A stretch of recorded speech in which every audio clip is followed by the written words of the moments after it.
were used as early as in ancient Persia in the 9th or 10th century.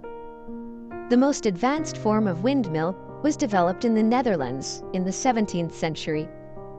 Windmills were typically built on natural or artificial elevations where the wind flow was undisturbed. Dutch windmills were usually built of wood, adobe, bricks, or stone. Their conical roof provided lower air resistance. The roof or cap was placed on a movable mechanism that allowed it to be rotated so that the sails always faced the wind.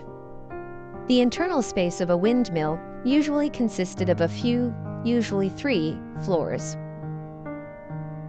The cap housed the brake wheel, one of the most important components of the mechanism. The aerodynamic force that arose on the sails was converted into the rotary motion of the wind shaft.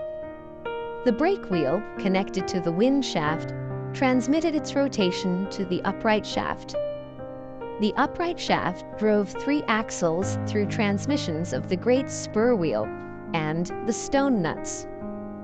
The axles drove the millstones, which were placed on the 2nd floor, also called the stone floor. The millstones were part of the windmill that ground the wheat or other grains. They were covered with a casing made of stone or wood. The flour was then transferred to flour chests placed on the bottom floor through pipes. The bags of flour were moved between the floors by mechanical lifting devices, while workers used ladders.